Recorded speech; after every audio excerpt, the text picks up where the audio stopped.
Hi guys, you are watching my digital channel Pharmacist Tayyib Official and I am Pharmacist Tayyib। आप देख रहे हैं pharmaceutic lecture series. कोई lecture आपका रह गया तो ये सीरीज आपके सामने है, टाइटल आपके सामने, आप जाके देख सकते हैं। आज का लेक्चर पढ़ते हैं जी, व्हाट इज कैप्सूल या इंट्रोडक्शन ऑफ कैप्सूल। कैप्सूल क्या होता है? ये एक सॉलिड डोजेज फॉर्म है जिसमें एक या एक से ज्यादा एपीआई और कुछ इनर्ट सब्सटेंस हम इसके अंदर इनक्लोज करते हैं। एक स्मॉल शेल जिसे पॉकेट भी आप कह सकते हैं, स्मॉल शेल या पॉकेट के अंदर हम जो है इनक्लोज करते हैं। Jelly prepared from suitable form of gelatin. अब यहाँ पे मैंने शेल और पॉकेट दो लफ्ज इस्तेमाल किए। पॉकेट सॉफ्ट जेलेटिन कैप्सूल को कहते हैं और शेल हार्ड जेलेटिन कैप्सूल को के लिए लफ्ज इस्तेमाल किया। बेसिकली कहने का मकसद ये है कि हम एपीआई और एक्सिपिएंट को इनक्लोज कर देते हैं। किसके अंदर? या शेल के अंदर या पॉकेट के अंदर, सूटेबल जेलेटिन से जिससे बनी होती है। अब जो बेसिक एम्प्टी कैप्सूल का शेल होता है वो किस चीज से बना होता है? वो शुगर से, वाटर से, और ये क्लियर होता है, कलरलेस होता है और एसेंशियली ये शेल जो है टेस्टलेस होता है। अब कलर जो यूज हो रहा होता है वो इसलिए है कि ताकि मुख्तलिफ कैप्सूलों को मुख्तलिफ रंग दिया जा सके डिस्टिंक्टिव प्रॉपर्टी के तौर पे। अगर ओपाक्यू कैप्सूल बनाने हैं तो हम क्या करते हैं, उसके अंदर ऐड करते हैं इनसोल्युबल सब्सटेंस जैसे टाइटेनियम डाइऑक्साइड जेलेटिन मटेरियल के अंदर, तो उससे ओपाक्यू कैप्सूल बनते हैं। कलर्ड या ओपाक्यू जो कैप्सूल होते हैं में भी prepared by using both colourant and opaque producing substance depending upon the formulation और जेलेटिन सब्सटेंस। तो दो तरह के होते हैं जैसे मैंने आपको डेफिनेशन में पढ़ाया, सॉफ्ट जेलेटिन कैप्सूल और हार्ड। सॉफ्ट को हम पॉकेट लाइक भी कहते हैं और हार्ड के अंदर प्रॉपर शेल होता है, बॉडी होती है उसकी और कैप होती है। तो इन दोनों को देखते हैं, डिफरेंस देखते हैं। हार्ड जेलेटिन और सॉफ्ट जेलेटिन में क्या फर्क है? हार्ड जेलेटिन कैप्सूल की बात करें तो इसके अंदर दो पीस होते हैं, कैप छोटी और बॉडी लंबी होती है। कैप ऊपर फिट हो जाता है बॉडी की और कैप्सूल बंद होकर इस्तेमाल होता है। अगर यहां हम बात करें सॉफ्ट जेलेटिन की तो इट्स अ पॉकेट या वन पीस होता है, या इसको आप क्या कहते हैं, हर्मेटिकली सील्ड, टेम्परेचर की वजह से सील हुई एक छोटी सी पॉकेट होती है। कोई बॉडी कोई कैप नहीं होती, hermetical sealed one piece soft gelatin capsule. अब इसकी शेप की अगर बात करें, जो जेलेटिन कैप्सूल होते हैं ये हर हाल में जिस मर्जी कलर के हों लेकिन ये सिलेंड्रिकल शेप के होते हैं। सॉफ्ट जेलेटिन के अंदर या राउंड भी होते हैं, ओवल भी होते हैं, ट्यूब लाइक शेप भी होता है। हार्ड जेलेटिन की अगर बात करें तो जो पाउडर ड्रग या पैलेट्स हैं वो coated with in drug are encapsulated, कि जो हम ड्रग पाउडर इसके अंदर डायरेक्ट इस्तेमाल कर सकते हैं या हम बाज दफा पैलेट्स छोटे छोटे डालते हैं, इनकैप्सुलेट कर लेते हैं और इनकैप्सुलेटेड ड्रग भी यूज हो जाती है इसके अंदर। लेकिन सॉफ्ट जेलेटिन के अंदर लिक्विड या सेमी लिक्विड हम यूज करते हैं। वहां सॉलिड सारी ड्रग वहां यूज हो रही है और सॉफ्ट के अंदर हम लिक्विड या सेमी लिक्विड फिल करते हैं, या अनस्टेबल सब्सटेंस जिनको हम इनकैप्सुलेट नहीं कर सकते तो उनको यहाँ पे सॉफ्ट जेलेटिन कैप्सूल के अंदर हर्मेटिकली सील्ड कर दिया जाता है, वन पीस बना दिया जाता है, छोटी सी पॉकेट बना दी जाती है, लिक्विड या सेमी लिक्विड। जेलेटिन यहाँ पे हार्ड फॉर्म में इस्तेमाल हो रहा है, यहाँ पे मोल्टेड फॉर्म में इस्तेमाल हो रहा है। हार्ड जेलेटिन की बात करें तो capsule are sealed after they are filled to ensure that medicament में not come out of capsule due to rough handling. कि जो कैप है ना वो प्रॉपरली फिट होता है बॉडी पे। जब एक दफा आप उसके अंदर फिल करेंगे और ऊपर से कैप को प्रेस कर देंगे ना, वो लॉक लग जाएगा, वो दोबारा रीओपन यानी अगर जोर करेंगे तो हो जाएगा।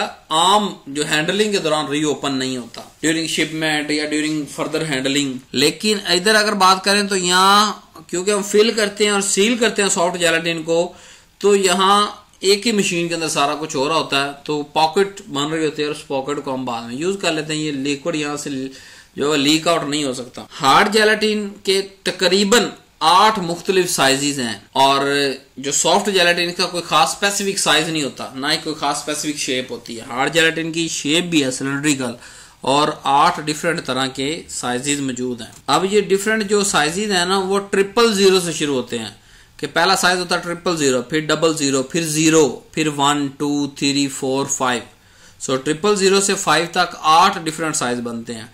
और आपने याद कैसे रखना है, जो 000 ये सबसे बड़ा है, ये जानवरों के अंदर इस्तेमाल होता है। जो 00 है वो छोटा है 000 से, फिर सिंगल 0 वाला उससे छोटा, फिर 1 वाला उससे छोटा, 2 वाला उससे छोटा, 3 वाला उससे छोटा, 4 वाला उससे छोटा, 5 वाला सबसे छोटा।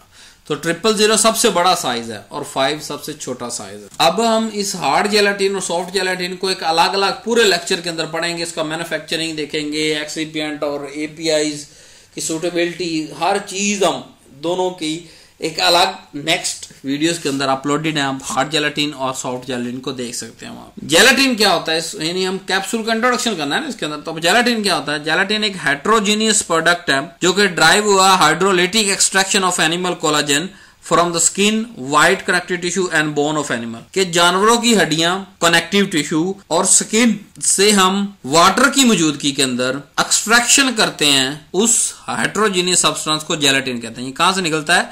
जानवरों की हड्डियों से, उनके वाइट कनेक्टिव टिश्यू से, उनकी स्किन से हाइड्रोलिटिक यानी पानी की मौजूदगी के अंदर ब्रेक डाउन होके ये जेलाटिन का मटेरियल हड्डियों से अलग हो जाता है। ये कमर्शियली अवेलेबल होता है पाउडर फॉर्म के अंदर। हर फैक्ट्री को अपना जेलाटिन बनाने की जरूरत नहीं होती, जेलाटिन ऑलरेडी बना बनाया हमें मिल जाता मार्केट से, बल्कि हमें तो मार्केट से शेल बने बनाए मिल जाते हैं। जिन्होंने शेल बनाने होते हैं वो जेलाटिन खरीद लेते हैं, और जो फैक्ट्री होती है फिलिंग वाली, वो मैन्युफैक्चरिंग वाले जो हैं वो फार्मास्यूटिक मैन्युफैक्चरिंग, जिन्होंने मेडिसिन बनानी होती है वो शेल ही खरीदते हैं। शेल हम खुद नहीं बनाते मैन्युफैक्चरिंग पे, फार्मास्यूटिक इंडस्ट्री के अंदर हम शेल बने बनाए लेते हैं।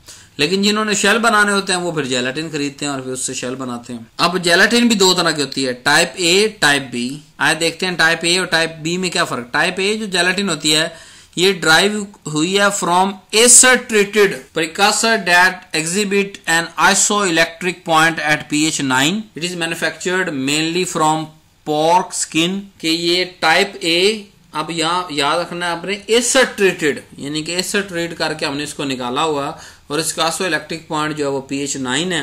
ये केमिस्ट्री के अंदर आइसोइलेक्ट्रिक पॉइंट सारा मैंने पढ़ाया हुआ, वहां से दे सकते हैं pH 9 पे। और ये पोर्क की स्किन से हमने ओरिजिन। और टाइप बी जो है ये अल्कली ट्रीटेड यानी एसिड से ए और बी अल्कली ट्रीटेड है। Precursor that exhibit isoelectric point at pH 4.7। ये किससे मैन्युफैक्चर होती है? फ्रॉम एनिमल बोन से। और यही जो टाइप बी जेलाटिन ये बहुत ज्यादा हमारे ह्यूमन यूज के अंदर यूज होती है। अब दो तरीके हैं मैन्युफैक्चर के। नंबर एक, कैप्सूल की बॉडी लेंगे और उसका हेड लेंगे। बॉडी के अंदर हम जो है वो जो भी एपीआई और एक्सिपिएंट वो डाल देंगे और ऊपर से कैप को बंद कर देंगे, यानी filling of body and then sealing the capsule. दो स्टेप मैन्युफैक्चर है कैप्सूल। समझ आई कि नहीं? कैप्सूल की बॉडी लेंगे, उसके अंदर जो है क्या करेंगे? फिलिंग करेंगे। पहला स्टेप है फिलिंग, और उसके बाद कैपिंग यानी ऊपर कैप लगा के थोड़ा सा प्रेस कर देंगे ताकि सील हो जाए कैप्सूल। कैप्सूल का एडवांटेज क्या है, क्यों हम बनाते हैं, क्यों पढ़ रहे हैं? कैप्सूल ये टेस्टलेस होते हैं, ऑर्डरलेस होते हैं, और ऐसी मेडिसिन जिनका कुछ ना कुछ टेस्ट होता है उनको हम कैप्सूल के अंदर डाल देते हैं, जिनका कोई ना कोई ऑर्डर होता है उनको कैप्सूल में डाल देते हैं। बहुत सारे मुख्तलिफ पाउडर एक ही वक्त में यूज करने हो तो कैप्सूल में डालते हैं, और ये जरा पैकिंग इनकी जरा अट्रैक्टिव होती है। अनप्लेजेंट ऑर्डर या अनप्लेजेंट टेस्ट वाली जो चीजें हैं उनको टेस्ट लेस शेल के अंदर डाल देते हैं। क्विकली पैक हो सकते हैं और कन्वेंशनली यूज हो सकते हैं। फिजिशियन इजीली इनके अंदर डोज जो है वो चेंज कर सकता है। एंड क्योंकि देखें जैसे कोई भी कैप्सूल आ रहा है वो 250 और 500 दोनों मिकदार में आ रहा है। जैसे एमपी क्लॉक्स है, एमपीसिलिन, अमोक्सल है,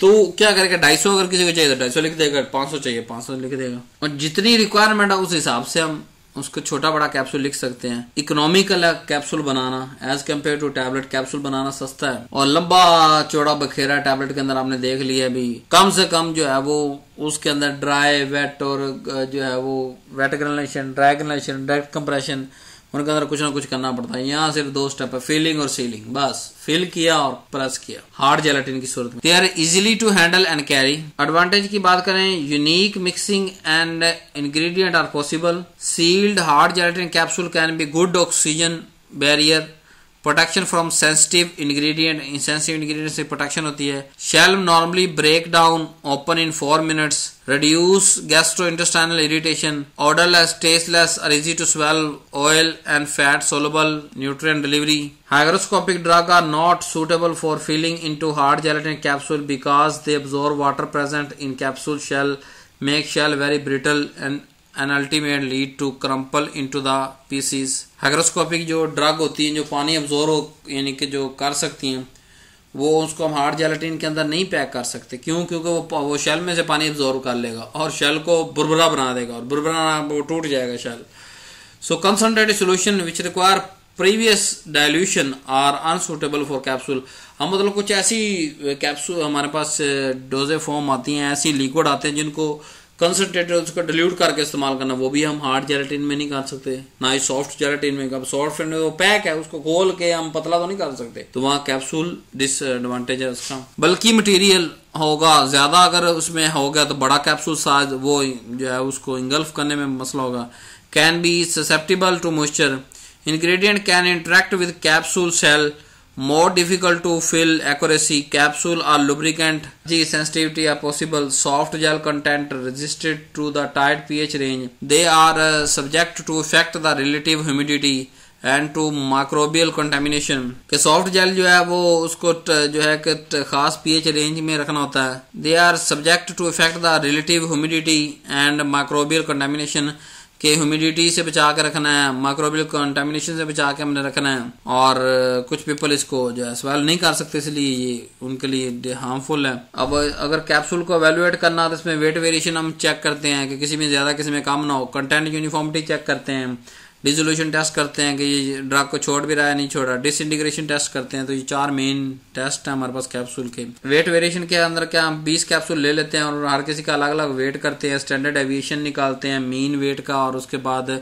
जो भी हमारे पास रिजल्ट आएगा वो 90% से 110 के दरमियान होना चाहिए, इससे कम या ज्यादा नहीं होना चाहिए। कंटेंट यूनिफॉर्मिटी के अंदर हम क्या करते हैं कि एपीआई जो इंग्रेडिएंट है वो उसकी जो एपीआई है कैप्सूल के अंदर वो 85 to 1 यानी 85% से लेके 115% तक होना चाहिए जितना हम लेबल में लिख रहे हैं। और 9 में से 10 कैप्सूल जो है वो 9 यूनिट आउटसाइड, तो 70% से नीचे तो कोई एक भी नहीं होना चाहिए जो है। बाकी के 9 जो है वो 85 से 115 की रेंज में आए तो उसको कंटेंट यूनिफॉर्मिटी टेस्ट है। So thank you watching for this video. तो हमारी वेबसाइट विजिट करें जी। अल्लाह हाफिज।